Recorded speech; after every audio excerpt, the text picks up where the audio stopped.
Max is online and he's going to be presenting live next. So I will disappear until Q&A with Max here in just a few minutes. Well, probably about 45 minutes, half an hour, I'll be back with Q&A.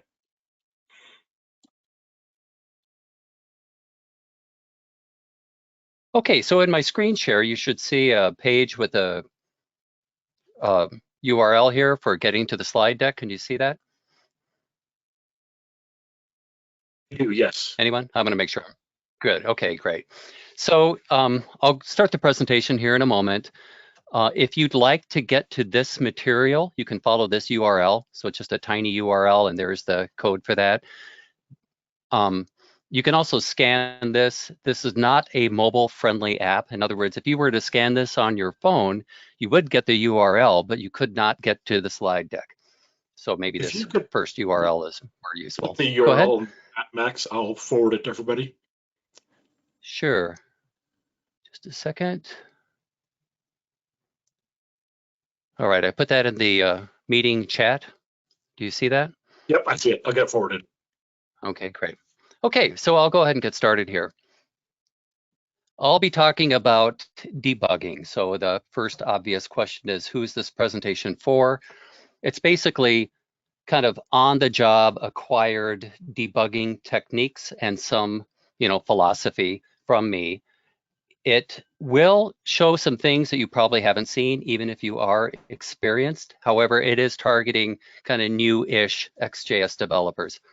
In other words, if you're an experienced person, you probably will pick up a few things you hadn't thought of before, but you will see some things you're very familiar with, like basics of using dev tools. I won't go into some features such as, performance and Lighthouse, but I will go in kind of the basics of using the sources tab and things like that. There are kind of two broad topics for this presentation. One is sort of me chatting about how to avoid bugs in the first place. And then the second will be just, debugging tips. So I'll go ahead and get started here. So first of all, I think code probably is more buggy now than it was 20 years ago. So, 20 years ago, sure, there were a lot of bugs in software, but the environment has changed since then to make it even worse. So kind of my thesis here is we're in a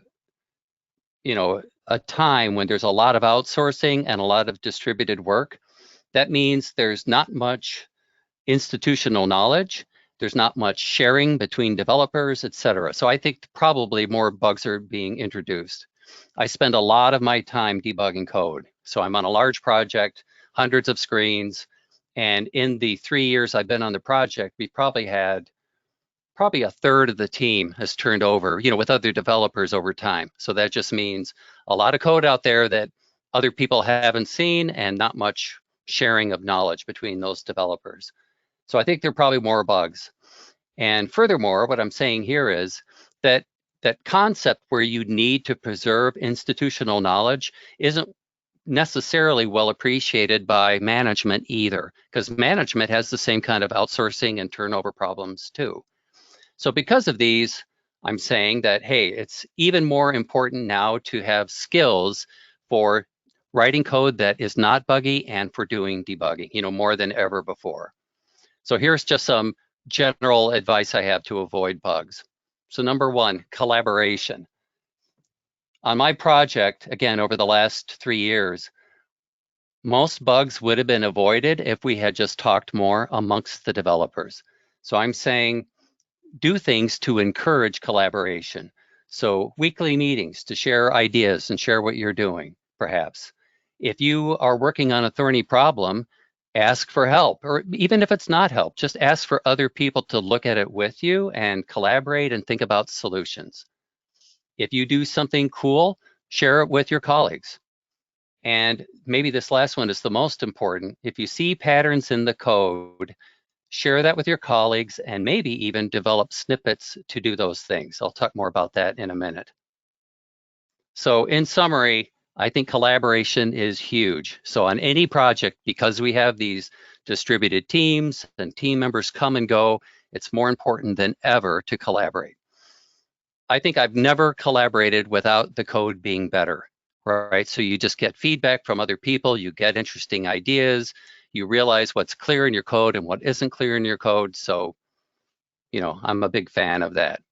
Now, as far as snippets goes, you can share code snippets in environments like VS Code. So for instance, on my projects, I usually put the VS Code snippets folder in Git and we share it. So as we see these patterns in our code, so I'll give you an example. For instance, this Ajax call right here. Let me open up some random piece of code here. On the project I'm on, we were doing Ajax calls many different ways, right? Every developer would do it in a slightly different style. That's natural, but it's not good. So when we saw that, hey, we've got 100 Ajax calls here and they're all done slightly differently, what we said is, why don't we come up with kind of a standard approach for doing these? Now, I don't want to say it's too standard. I'm saying it's really, here is a template for a recommended starting point for creating these things.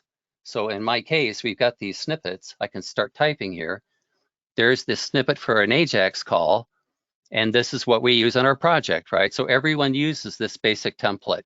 So inside of here, we have a utility routine that gives us the backend URL. So this says basically fill in the spaces for that. Here's a comment here that reminds the developer that they probably should show a load mask, hide the load mask later, et cetera, et cetera. So the details of this template is not important. The concept of we have a standardized way of approaching a certain task, we've institutionalized that by putting it into a code snippet. And if we ever needed to change this, we would just go into snippets, modify that snippet here, commit it to Git, and then other people would share that, enhancement. So snippets is a good idea for sharing code. Another good resource is this Discord channel. Actually, I can probably copy that URL and put that into the chat as well. Hold on here. Just a second here. I'm trying to put it in the chat window off screen. So I strongly recommend that people go to this Discord channel. It's sort of a Sencha approved channel where developers hang out and MVPs hang out and people can ask questions, share ideas, etc. So it's a great resource for help and sharing ideas. All day long, I'm in this Discord channel. Go ahead. That channel's expired. Oh, this link is? Oh, I better get a new link. So I'll update the slide. So once we, let me think here. After the session, I'll get a new link for this, replace that, and then I'll upload it again. Which channel was that? So yeah, the Discord channel. Okay, great. Thank you. Which one was it? Participating there, though. I'll hold on a minute. Let me see if I can bring that up. Just a second. I'm trying to do that off screen here. Yeah, maybe somebody else can do that as a question or message you directly. I don't want to lose my train of thought here too much. Okay, sorry, go ahead. Okay, but I can update the slide with a better link after the session. So by the time you follow that URL, in the future, that'll be a correct link. Okay, so I'm talking about avoiding bugs. So once I said, hey, I think code is buggier maybe than it used to be, so we need good skills. One key thing to do is to collaborate. Another thing to do, I'm saying, is just all the things you learned in your computer science class back in the day, do those things. So take the time to go slowly and create well-crafted code. Now, I know that's obvious on some level, but I think what happens is we get on projects, we start to have compromises, we have deadlines, we're in a hurry, etc. And our code kind of gets a little bit sloppy, right? We don't bother with good encapsulation, et cetera, right? We don't follow the things that we learned were the right things to do. And the reason they're the right things to do is your code will be less buggy and easier to maintain. So the point of these slides is, I don't really even need to go into much detail. It's basically saying, be a little bit more formal, slow down and make sure your code is clean as you write it. Again, that's sort of obvious, but I still don't see it as much as I'd like.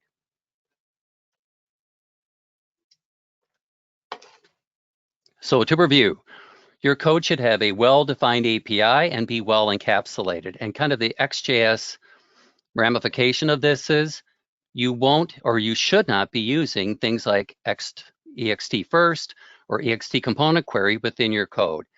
You shouldn't be delving into the content of another view or a parent view. You can pass data around using proper techniques, through event handling and passing in configs, etc.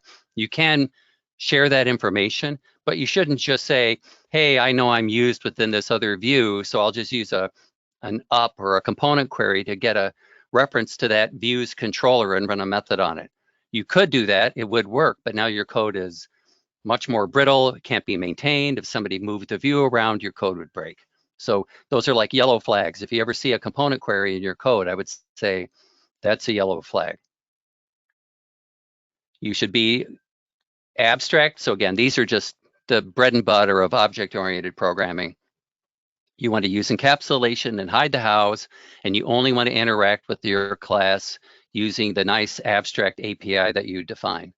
No side effects. I see these a lot. So every method should do one specific thing, not, affect other things in your code. So here's something that maybe is slightly different. I'm going to call this comment-driven development. So comments are not only a good way to help the future programmer maintain your code, but it's also a way for you to write better code yourself because you've made the effort to organize your thinking. You've planned ahead what you're going to do, and you've written comments to support that. So what I'm saying here is, when you code a method, I would form a habit of saying, let's code some abstract description of what we're trying to do, not how we're doing it, but what we're trying to do. So it's a good abstraction.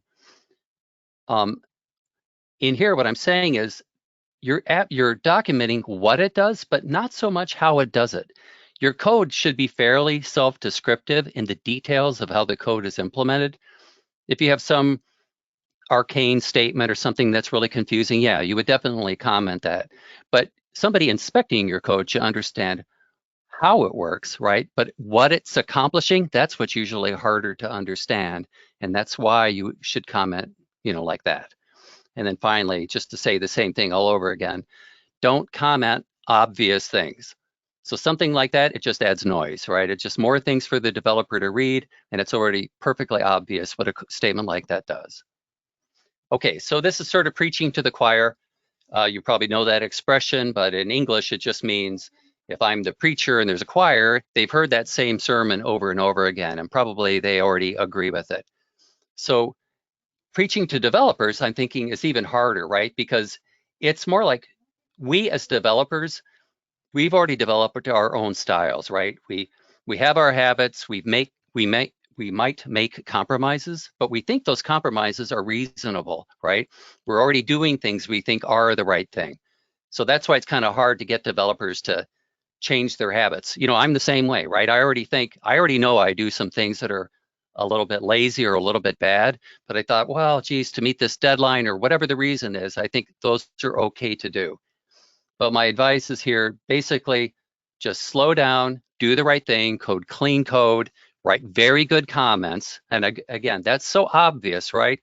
But it's amazing in the code I maintain how poor the documentation is, right? So at least take the time to write good documentation. Okay, so that's one set of things. I think everyone already agrees with it. And anyway, those are my thoughts on that. Another thing to avoid bugs is to do, I got a few pieces of advice here. One is to do some level of formal testing. Typically you write code and then you just basically exercise your UI, right? You tab around, you click, you type, you try it out until you're comfortable that it's working, and that's that. However, I would take it a little step further, and maybe you do. A lot of projects certainly are very good about formal testing. But I would recommend at least one thing to do is test-driven development. It's probably the simplest, easiest way to add a hugely beneficial layer of testing to your code. So the idea there is you design your class, you design the API, you stub it out, but there's no implementation really. I mean, the methods are there, but they're empty. You write your tests, you run your tests that initially all fail, and then you implement those methods one by one until you pass the tests. So the benefits are, I now have a built-in regression test.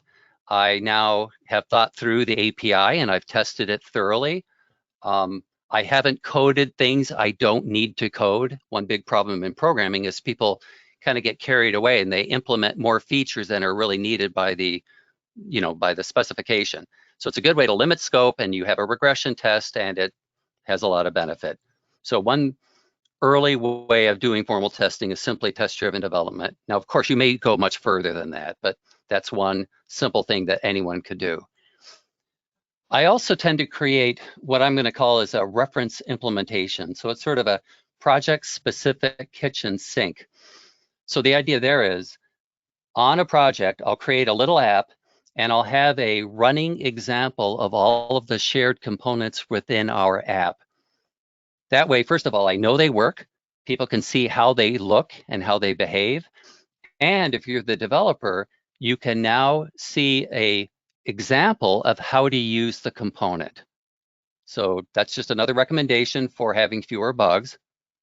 And then finally, I use Sencha Fiddle a lot. So if I get some new bug or new requirement, so let's say it's a bug. So here's a real story, right? I was on a project, we had a combo box that had a bug.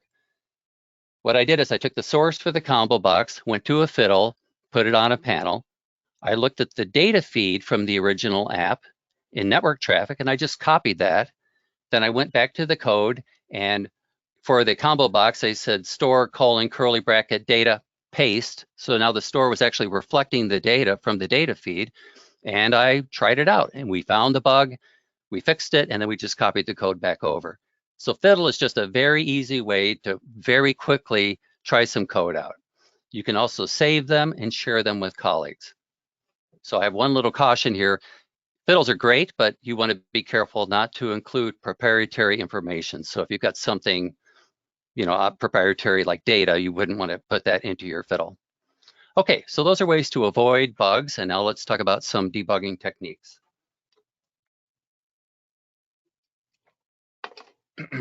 Okay, now I've got a few sample apps here that we use for Sencha training. So I'll use these apps in my demo. So we have one app. Now the details of these apps don't really matter. Really, it's just how you set breakpoints and things like that. But the way they work is, this is a Yelp Explorer app where I can type in a city name here. This makes a backend call to get Yelp data for that city and this category. And then the map reflects that.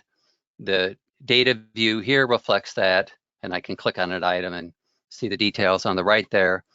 And the grid reflects that. That's that app. There's a little simple app here that has a grid that shows data from earthquakes in Iceland. So we can do a little debugging into this one.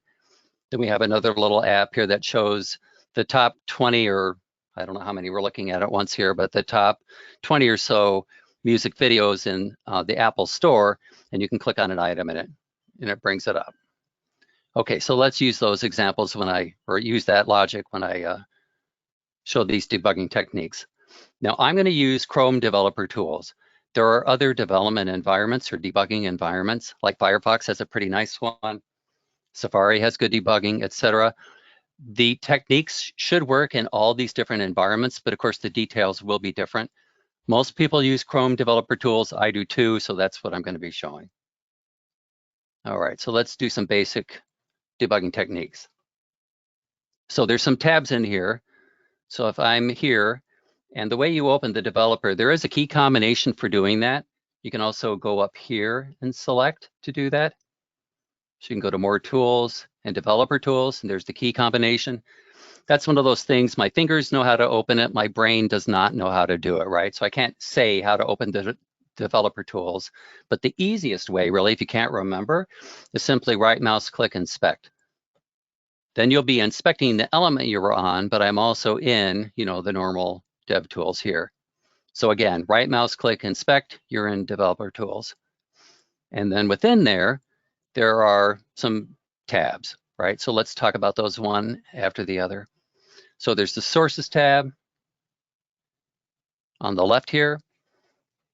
First of all, this shows the files that were fetched as the application launched.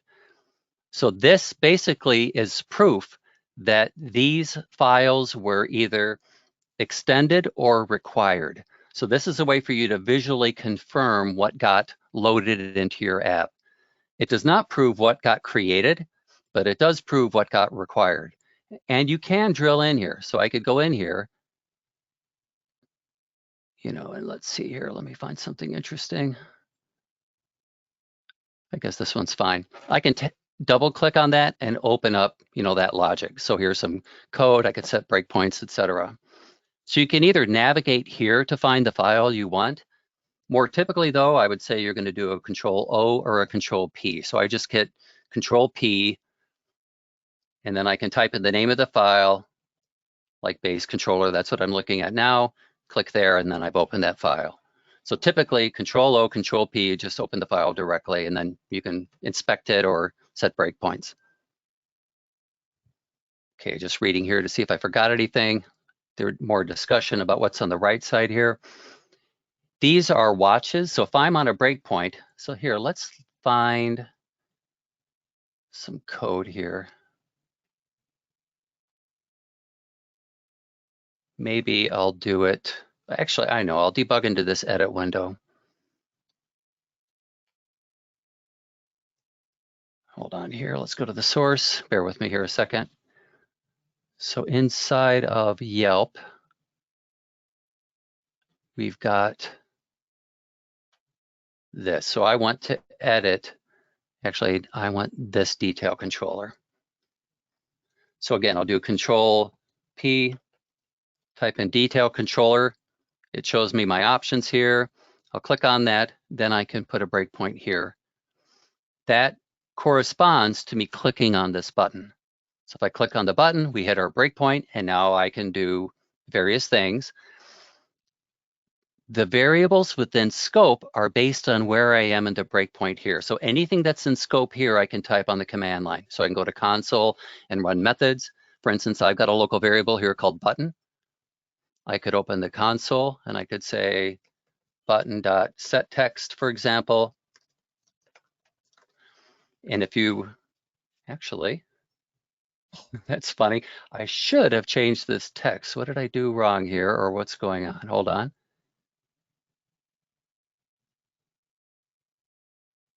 I'm just thinking, that's interesting. I should have just changed that text. Am I looking at the right place? Hold on. Yeah, no, that's the right thing. Let me let this run. Yeah, that brought that up. There, it did change. So it should have changed immediately, to be honest. I'm not sure why we didn't see that change immediately, but there it is. So the point is, any variable that's within scope, I can reference that variable. If it's a reference to a component, I can run getters, setters, etc. Off to the right here, you can do watches and look at the call stack. So let me click here again to get to our breakpoint. So this watch window is, I can put expressions here that will be evaluated, and I can see them here. One thing I typically do is I do this $$ class name. So that is the name of the class that I'm in. So therefore, whenever I hit any breakpoint, I can kind of glance over to the right here to kind of confirm, oh, I'm in the detail controller or whatever. The call stack is how you got to that method. So if you had some kind of runtime error and you wanted to see, hey, where did this thing originate in my code? Typically, you would look in the call stack, you would look for a file that's in your application. So basically the first file that you wrote, and then you would drill in there to see what you might have done, perhaps to introduce that bug or where that bug originated. All right, so call stack, we talked about all that, and I'll show you more examples here as we go through. One little thing here, these breakpoints, this has changed a little bit if you haven't used this lately. There used to be a little stop sign icon here. That would turn on this feature called pause on uncaught exceptions. They've moved that now. It's not there anymore. Now it's underneath here. So the idea there is, let's say as you were reading data, something was going wrong. Typically, you would turn that on, and then let's say you had an error in one of your, your convert methods inside of your model definition. As soon as it hit that bad piece of code, you would go into the debugger at that statement. So sometimes you turn this on, sometimes you leave it off, but that's what it's used for. All right. So breakpoints, we talked about that. We can set a breakpoint on a certain line like I've done here. Another thing I sometimes will do is, sometimes I'll use a console log as sort of a way to not only log information that's useful, but it also makes it easy to click through that to set a breakpoint. Let me show you what I mean here. So if I go to here, and let's say I said console log, you know, like that. You know, we could put that somewhere else too. Let's see here. You know, maybe in a, hold on here. I'm just looking at the code here. You know, if we had a store definition with a convert method, maybe I would put a console log there, for example. But why am I doing this? The reason is as I will refresh, so we see our new code, look at the console, and I'll click. Now, there's that click event, right? There's that console log. So if I were doing this like on a convert method or whatever, we'd see many log statements here as it was doing its work. Or I can click on a new thing and do the same. You know, there's that console log again. The point though is I can click here and click through and then set a breakpoint. So you are allowed to do something like, let's see here. I can do something like this. Right, that will start the debugger when I hit that statement, but that will always hit the debugger, right? It's all or nothing. This is sort of a more gentle way of doing it for me. It's like, it will log this. I now have a very easy way to go to that statement to set a breakpoint, but I don't have to stop at the breakpoint. So this is sort of my gentle way of accomplishing, you know, what this would accomplish. So we talked about opening source files. You can just do a Control P or a Control O. You can open up the library itself, by the way. So I can do a, you know, if I start typing Ext, there's the library that I'm using. So there's the entire library now, and I could set breakpoints in there. If this were the minimized version, this would show up as one long statement, of course, and it would be impossible to debug into. But if you come down here, you can format that. So that will re-indent the source code. Okay, we talked about watches. This is just me mentioning that I typically do this.class name, but you can do anything you want. So this is saying, hey, why don't we go to our map class and look at update, you know, let's edit this method and put a watch for class name and coordinate. So update locations in map.js, so bear with me here.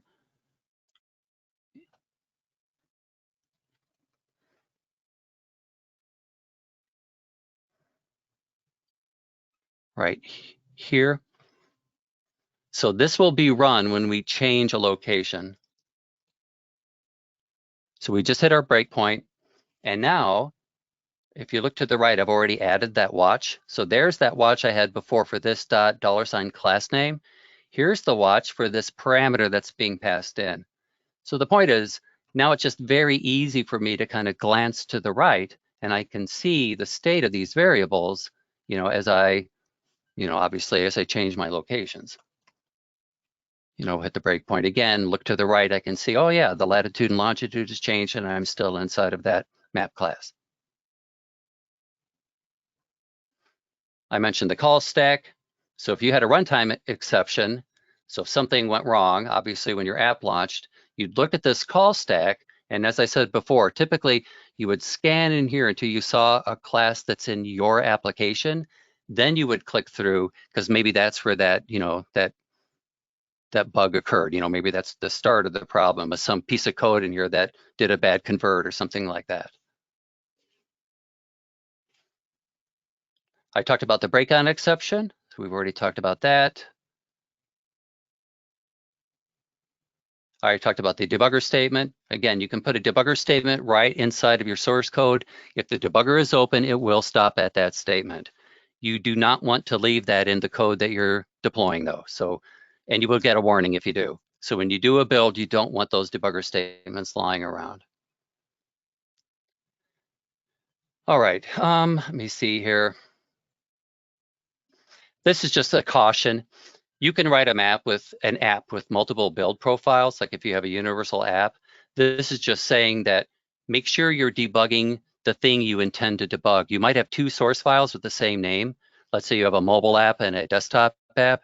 You could have two files with the same name, so you don't want to set the breakpoint in the wrong one, right? Because it would be confusing. You'll never hit it. So if you look to the left here, if you look here, you can see what actually got loaded. So then you can verify, oh, I'm actually running my desktop app versus the mobile app.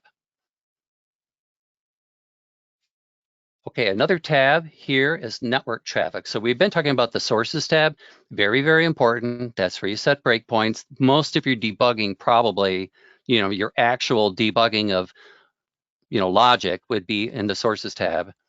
But another very important tab is network. That's network traffic. So typically when I do this, I'll turn on this filter, which is AJAX calls. So as the app runs, you could say everything. Well, now I'm seeing everything that's getting dynamically loaded. Most of these are not of interest. What you typically do want, though, is the AJAX calls.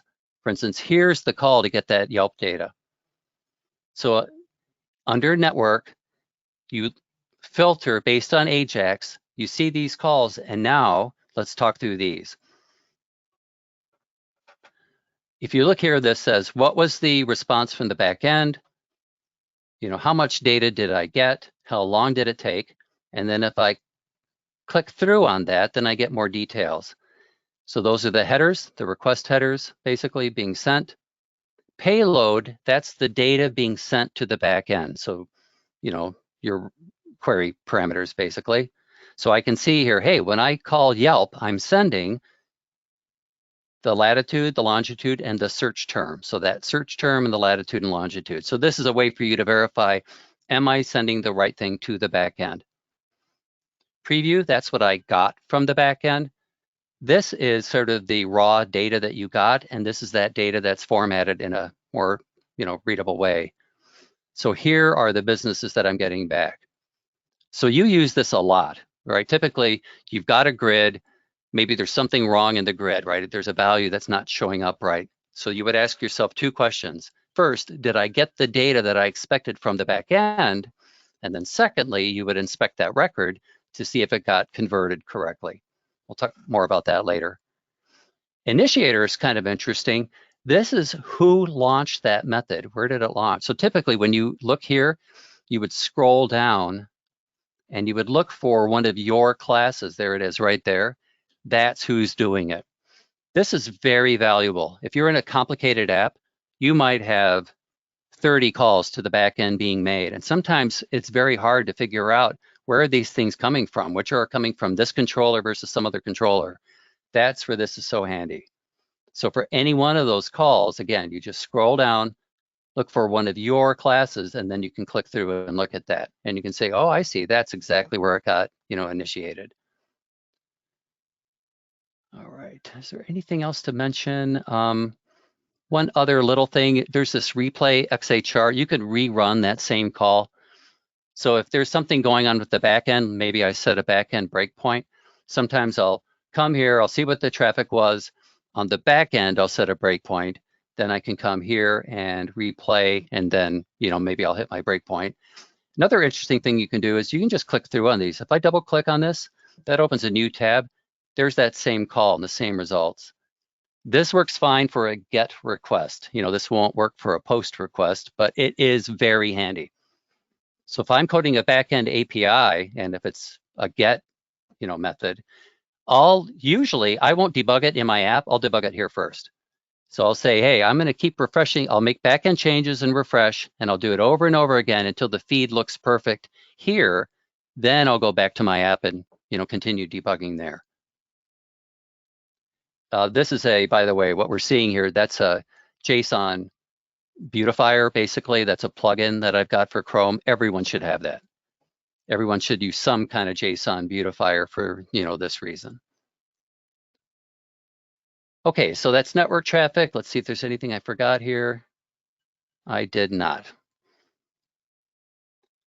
Okay, let's see here. And I've talked about all this. Okay, so let's continue. The next important debugging task is getting a reference to a component. So basically, I've got a grid, and there's something wrong with the grid. I need to look at the grid store. I need to look at the columns, etc. So the challenge is, how on the console, how do I get a reference to my grid? So let's go here. So I've already introduced that. So let's talk about this. So one easy way to do it is just to set a breakpoint in an event handler, and then you can use whatever was passed into the event handler. It's kind of a trivial example, but let's go back to that click event here I still have that event handler. So if I wanted to inspect this button, well, a reference to that button is passed to the event handler. So this is just saying, hey, if you're on a breakpoint inside of the event handler, the thing that fired the event is the first thing passed in. Even if I didn't have this parameter here, I could look at argument sub-0. The first thing passed in is who fired the event. So that's one easy way to get a reference to a component. But of course, there are others. There's also ext all and ext first. These are enormously handy, extremely useful, and you'll use these all the time. So again, if I'm looking here, so let's get out of here. I'm going to look at this grid. I'm going to look at the store for the grid, let's say. I can come to the console, I can say ext first grid, and there's a reference to the grid. Now, this is a bit simplistic. In a bigger app, I would probably have many grid instances out there, right? I'd have 4 or 5. So what I will often do is first I'll do an all. This says, hey, if I do a first, I'm going to get the first one, but is there really only one? Am I being specific enough? Here, yeah, there was only one. But here, let's do another example here. Let's say we wanted to debug this window. I could say ext first window. Okay, there's a window, but is it the one I really want? So what if we did an all? And we learned, hey, there's actually 2 window instances. One of these is the ext.msg window. So the point I'm making is ext first is very handy, but be careful because you'll just find the first one. And if there's more than one, you might get the wrong one. So normally you would qualify these more specifically. And that's what these slides will be talking about. Oh, let me mention this though first. So if I got a reference to my grid, let's say,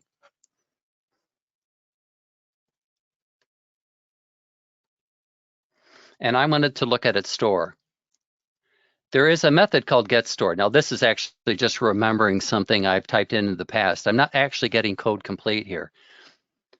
The console tries to do a bit of code complete, and it does it in a very simple way. It's effective, but it's simple. It just looks at that object and it will show you the properties on that object, and some might be methods, right? So it'll just offer everything that's on the object through introspection. But the problem is, this is a call to a function. So the debugger can't really give you very good code complete. It doesn't really know what will be returned by that call. So typically what I'll do is I'll do something like that. So this says into a variable called grid, put that reference. And now I can say grid dot, and now I get this code complete. Now it can introspect that object. So very often, sometimes I don't need that, right? I'm confident I'll just see ext first grid.getStore. But if you're not sure what that method is, perhaps, or if there's some other non-standard property, sometimes it's easier to put it into a variable. And then, like I said, you get code complete. So now I can say get store, and you notice it's doing code complete now. And now I can complete that and make that call. So that's what we're talking about here to get that code complete.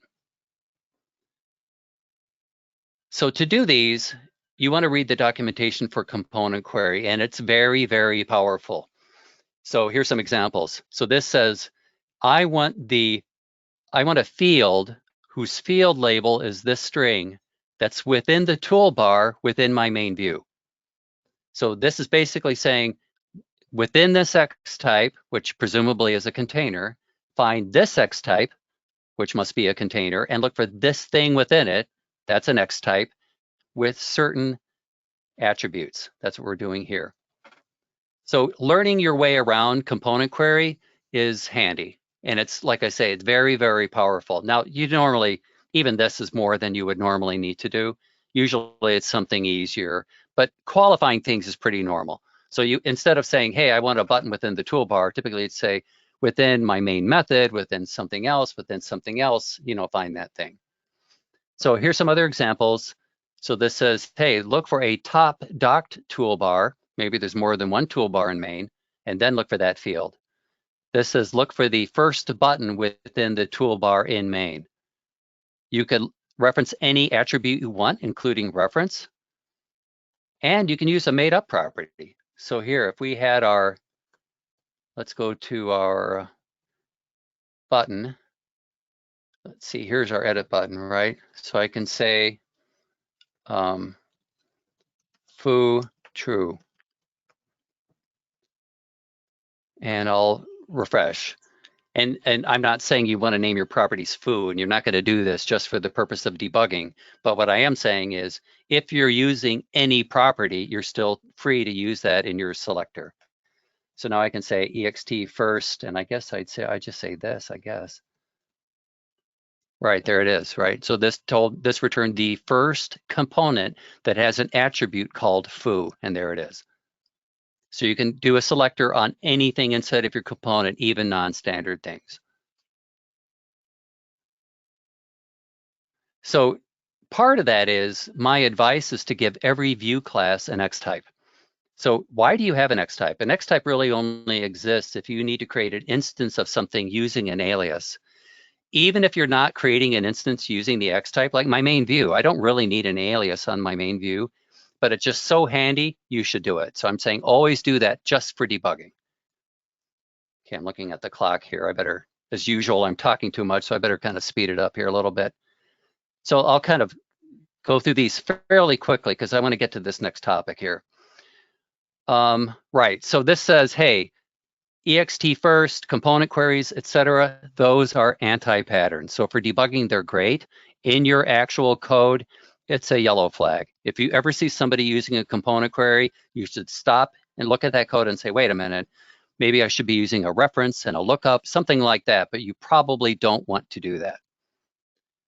Okay, so let's skip down here a little bit and mention two little things, this 0 and this next thing that I'll talk about here. If I do an inspect here, and if I go to the console and do $0, Chrome does that for me. Chrome will put a reference to that DOM element into this variable called 0.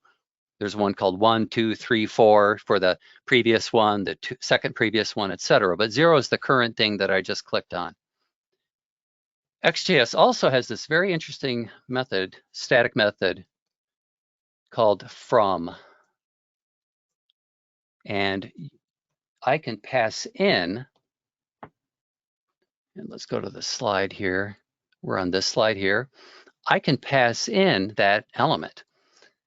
So even though I clicked and I'm inspecting something deep inside the grid, right? This isn't the grid. This is just something deep within the grid. I can still go to the console and say from 0, and that gave me the nearest component. So basically this is traversing up inside of the DOM to give me the component associated with that DOM element. Very, very handy. Now, this is the view for the grid. So if you recall, a grid has a view that handles what you're looking at. So this is actually is not the grid. This is the view for the grid. But then I can easily get a reference to the grid if I needed to. So ext component from, very, very, very handy. Now, having said that, I coded a little bookmarklet that takes advantage of that. So let me talk about that real quickly. So here's this bookmarklet. Let me show you how this works. If you, first of all, you can install this by, what you do is, if I do a right mouse click and say bookmark manager, you could create a bookmark. I call it debug, so you could call it whatever name you want. If you edit the bookmark and paste that code right here, that's JavaScript. So a bookmark can have a URL, which would, just take you to the URL, or it could have a piece of JavaScript which will run. It'll run that JavaScript. And what this JavaScript does is it listens to control right mouse click Now I just chose that key combination as something unlikely to be used. So basically with this bookmarklet, I can activate the bookmarklet and then do a control right mouse click. And if you see at the bottom, there's some feedback message. It says start typing CMP square bracket and you'll get autocomplete and you'll see the component hierarchy. So if I do, let's do it, CMP. So I can see I just clicked on the view for a grid, within my tab panel, within my main view. So that's the hierarchy of where I clicked. This is very, very handy. So we've been using this on our project for about 3 years, and it's just a super convenient way to get a reference to a component. And furthermore, so if I type .v, so if you look at the comments here, .v, that's the component. So now I can run getters, I can run setters. If it's a button, I can see how wide it is. You know, we can do all kind of diagnostics on that component. VM is the view model for that view, if there is one, you know, it might be null. VC is the controller. So for instance, I could say VC dot, there's my controller, and now I can run methods on that. Like, let's see, geocode city. We were looking at that before. I could run that from right here if I felt like. You can see how powerful this is. Let's say we coded this geocode city, and I wonder if it works. Or somebody would say, hey, this doesn't seem to work for Chicago. Why is that? You could just come in here. I did code complete. I didn't have to type anything here. Everything was code completed. Now I can type in Chicago. If I had a breakpoint in there, by the way, we'd hit our breakpoint. I don't think I have that anymore. I'll hit return. It ran, and we can see that, hey, this updated. I'm in Chicago now, etc. So we can exercise our API using the command line very easily. I can also look at the view model. So if I do vm.data, there's our view model. So as I click around and do things, I can look at the view model to see what might have changed. Actually, why does this say Paris? I must have a bug in my app. That's the wrong city. Oh, that's because I did it from the command line and I didn't do it through the UI. That's why. If I do it through the UI, here, let's set it to a different. Okay, I'll set it to a different location. Now I can come back down here. We can inspect that and we can say, oh yeah, my view model looks the way I expected. Or I could debug into that view model and say, hey, what's wrong in here? Okay, so this bookmarklet, very, very, very handy. You can also set it up to run automatically in your app, and that's what I normally do actually. So I do have this, sorry, I do have this bookmark here in case I'm looking at a different app, somebody else's app. So it's handy for that. But on my project work, what I'll do is I will create an override. Let's see here, am I in the right app? Yeah. Here's my override. I just create a file called debug.js. Anything in the overrides directory is loaded automatically. So I just create a file, name it whatever you want. I put the bookmark in here. I deleted that little, it has that JavaScript colon thing at the beginning. I deleted that. So basically this is just a self, executing function that does everything I described. And the details of this don't even matter. If you want to use it, use it. It's very, very handy. If you want to modify it, do whatever you want with it. But we have found this extremely useful on our project over the past several years. It's simple but effective. Okay, so I talked about that. And maybe enough said, yeah, it's not a product, but it seems to work pretty well. I've used it in modern and classic apps dating from version 4, and it works just fine. Meaning we have apps on our current project that are that old, and it still works fine with those. Okay, so now other handy debugging tips. Let me do these quickly. These are really actually pretty interesting. If you need to look at a record, you could get a reference to the grid using that bookmarklet that I just talked about. Then you could say get store, get at 0, and look at the data, right? So this would be an easy way to look at the first record within the store. Actually, it's very common, right? If you've got a grid and something is wrong, typically you would just say, let me look at one of the records. If something is not getting converted or read correctly, all the records probably are set up the same way. So just looking at one of them probably is good enough, right? So looking at record 0 is probably all you need to do. That's such a common task though, where you would do that, click, you would get that reference on the command line. There we go. Then you would say .v.getStore.getAt0.data, right? That's still a lot of typing. So I'm all about not typing. I'm all about being lazy. So I want it to be really easy. So what I typically do is this. So I think I've already done that here. Hold on. Let me look at overrides. Where did I do that? Bear with me here. I'm trying to remember where the heck I put it. I think I already did it though. Here, there, I did it. So I did that for earthquakes. So basically you can create an override that looks like this. Look at this. So I'm gonna add a new method called peak. And peak just shows me that first record, right? So if we look at earthquakes, and I go to the console, oops. There's my grid.v.get store.peak. Now that's handy because that's normally what I want. I just want to look at the first record. Now you could look at any record. I could pass a parameter in here. I could look at the second or the third or the fourth. But like I said, normally when there's something wrong with a grid, you either want to look at the data feed or you want to take a look at one of the records to see if the record got created properly. Okay, so that's handy. But I also do it, well, just one other comment here. There's this other kind of handy thing called collect, by the way. You might never have seen that. If you have a reference to a store, and yeah, so there's my main. Hold on, I don't want main, actually. I want to get my grid. I hate to interrupt, but we are almost out of time, so we have a couple questions as well. Okay, then let me not demo it, but let me talk about it. Collect will return a column's worth of data. So if sometimes you need to gather a column, or maybe in the past you would have said ext.array.pluck. This is just an easy way to get one of those columns. So if you had like a column of keys and you had to pass the keys to the back end, this is handy. But let me show you what I wanted to show you with the grids. I also do that peak thing for grids. So I'll override a grid panel. I'll create this method, and see, that's even handier.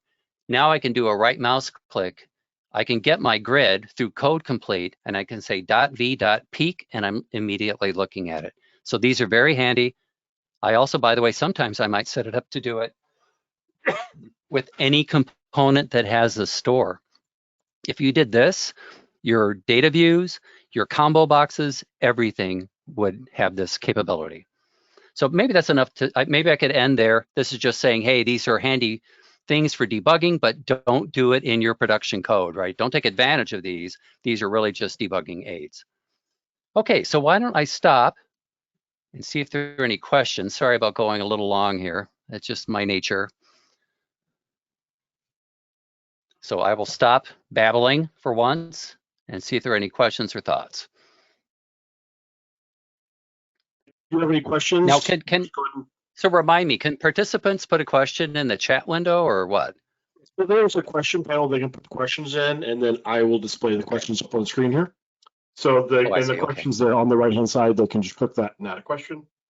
So the first question is, how do I set a breakpoint in the library? Okay, so I kind of alluded to that briefly.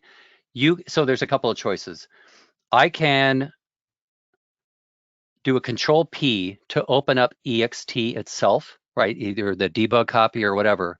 That's the entire library. Then you can scroll wherever you want. You can search for a method name or something, and you could set a breakpoint there like you normally would. The problem with that is you can lose that breakpoint. So here's a weird concept. Another thing you can do, here's what I'll do sometimes. I'll say, hey, deep in the library, I need to detect when some method is being run, right? But setting this breakpoint is going to be awkward. And every time I do a refresh, I lose my breakpoint. Sometimes I'll do it with an override. So for instance, I could override the method I wish to have my breakpoint. In the override, I'll do a console log to make it real easy for me to add my breakpoint later, or you could just put a debugger statement in there. And then in that method, your overridden method, you would say this.call parent. In other words, you're not breaking the running code. It still does what it did before. But now I can detect when that method is getting run and do my debugging. You can either set a breakpoint kind of globally, using a normal override, or you can do it, if you remember, everyone, if you say ext.override, you can pass in an instance of some component, like a specific grid, and then you can override that one specifically. So you could say, hey, something's going wrong whenever this grid or whenever the store gets loaded.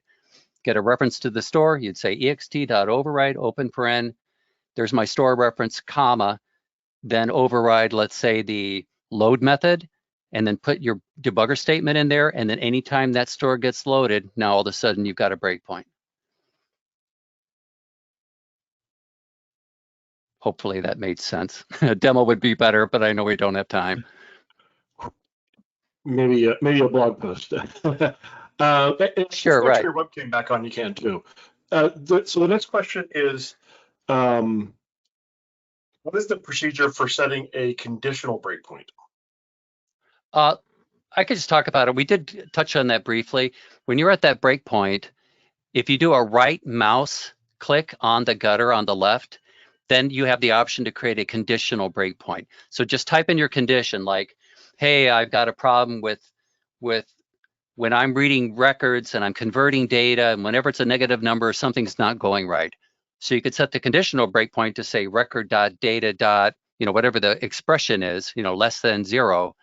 When that condition is met, then you will hit that breakpoint. Man, I remember long ago when I discovered conditional breakpoints. They're so useful. It's always, right. You don't use them that often, but when you need them, they're wonderful. Right. So setting a breakpoint when you're reading 10,000 things, that's a pain in the neck. You can't pause for 10,000 things that you're reading. But if you know there's only one specific condition that might be causing the problem, that's where that conditional breakpoint comes in. Can you only set breakpoints in controllers? Typically, because your event handling and your business logic typically would be in the controller. I mean, you might have a handler coded inside the view, and you might put it there, sure. So breakpoints would either be somewhere in the library or in some controller. Yeah, typically it would. So typically, but no, they don't have to be. Yeah. Welcome to the world of software development. Nothing is ever the way. Yeah. always a way around things. What's the difference between preview and response? So in the debugger, when you're looking at network traffic, the response is the raw data response. The preview is Chrome trying to present that data to you in a more friendly way. So it'll parse the data. If it's HTML, it'll try to render the HTML actually. So typically you would use that preview tab almost always. If you need to copy the data, let's say you want to copy that data and then look at that data somewhere, then you might go to response. Then you could just say, double click, highlight the thing, do a copy, go somewhere else, paste, and then you could look at the raw data. Okay. And yeah, I think that's it for the questions. So just encourage all the attendees to go out to that QR code and give feedback on the SenchaCon, and we'd love to hear what you have to say. And we have replays will be available there as well on the there. So. And one last comment, you can find me in the Discord. So if you have questions about anything I've talked about, look in the Discord. If I'm online, just ping me and I'll be happy to chat about it. Yeah, fantastic. Actually, I went out to the Discord earlier when we were talking about the link and ended up in a conversation about a few other things. So lots of good conversations going out there at Discord. Encourage everybody to go out there and join in and be involved. Actually, I was going to comment about this earlier. I did a session for DelphiCon last year on basics of debugging, doing a lot of the same stuff you're talking about, but for Delphi development.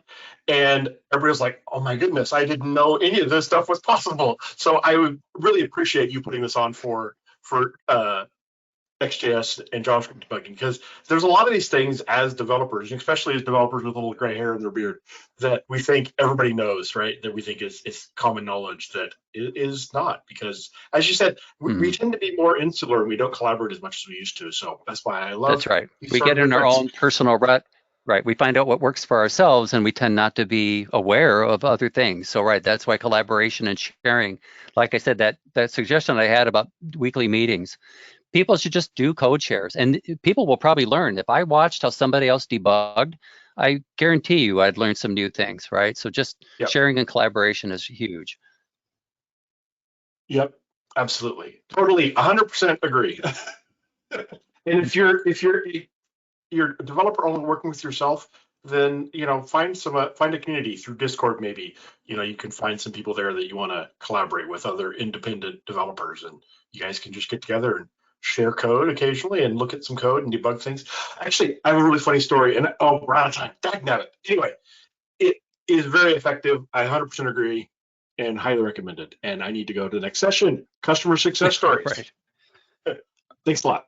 Okay, thanks everyone. Okay, bye.